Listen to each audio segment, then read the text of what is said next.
वरहमतुल्लाहि वबरकातुह। नहमदुहु व नुसल्ली अला रसूलिल करीम, अम्मा बाद। फ़अऊज़ु बिल्लाहि मिनश शैतानिर रजीम। बिस्मिल्लाहिर रहमानिर रहीम।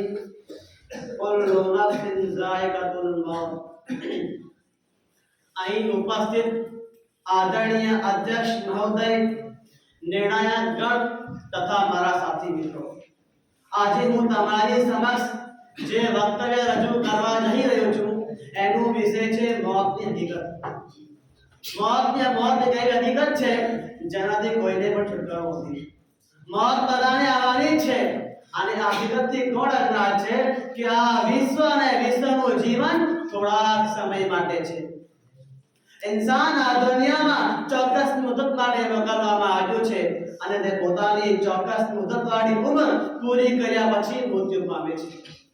इंसान आ दुनियाના જીવનની હકીકત શું છે એના વિશે અલ્લાહ તાલા ફરમાવ્યું, વમા હાઝિલ હયાતુદ દુનિયા ઇલ્લા લહવું વ લાઇબ વ ઇન્નદ દારલ આખિરત લયલ હયવાન લવ કાનુ યઅલમૂન.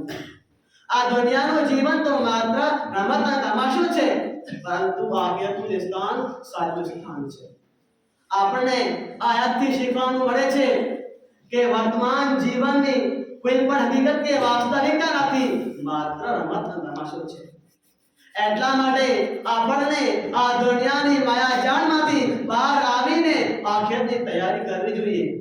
અલ્લાહ તાલાએ સૂરા નામમાં ફરમાયું, વમલ હયાતુદ દુનિયા ઇલ્લા લહવું વ લાઇબ વલદ્દારુલ આખિરતુ ખૈરુલ લિલ્લઝીના તકૂન.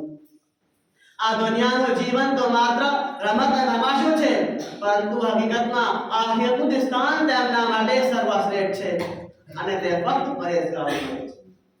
માણસની જિંદગીનો અંત એટલે કે મૃત્યુ એ એવું કુદરતી નિયમ છે જેનાથી કોઈને પણ છુટકારો નથી. ભલે પછી તે નબી હોય કે રસૂલ, વલી હોય કે ફકીર, અમીર હોય કે ગરીબ, કાળો હોય કે ધોળો, અરબી હોય કે અજમી, શેખ હોય કે નौकर, બધાને મોતની મજા ચાખવી જ પડશે.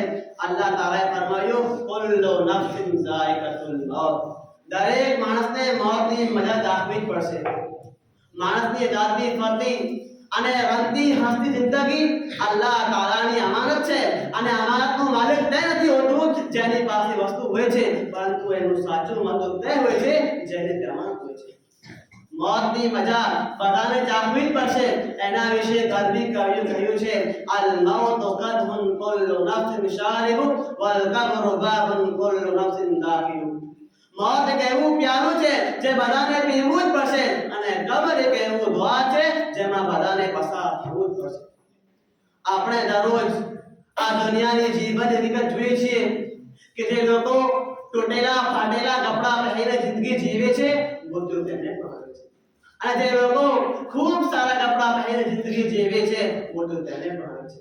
અને જે લોકો પોતાની જીવનની રાતો ફૂટપાથ પર સૂઈને વિતાવે છે, મૃત્યુ તેને પણ આવે છે. અને જે લોકો પોતાની જીવનની રાતો રેશમની પથારીઓ અને મોટા મોટા મહેલોની અંદર વિતાવે છે, મૃત્યુ તેને પણ આવે છે. મૃત્યુ એવી વસ્તુ છે જે પોતાના નિયમિત થઈ સમય પર આવે છે, ન તો એક પળ પહેલા આવે છે ન તો એક પળ પછી આવે છે. અલ્લાહ તાલાએ ફરમાયું, વલન યુઅખ્ખિરુલ્લાહુ નફ્સન ઇઝા જાઅ અજલુહા વલ્લાહુ ખબીરુમ બિમા તામલુન. અને જ્યારે કોઈનો ચોક્કસ થયેલ સમય આવી જાય છે ત્યારે અલ્લાહ તાલા તેને થોડોક સમય પણ નથી આપતો. અને તમે જ્યાં બી જે કંઈ કરો છો અલ્લાહ તાલા તેનાથી ખબરદાર છે. માણસને એ ખબર નથી કે તેનું जानते हमारे दुआ है कि अल्लाह ताला हमने मृत्युना समय का पहले मौत की तैयारी करने तौफीक दे. आमीन. आखिर दावाना अल्हम्दुलिल्लाहि रब्बिल आलमीन. वस्सलामु अलैकुम व रहमतुल्लाहि व बरकातुहू.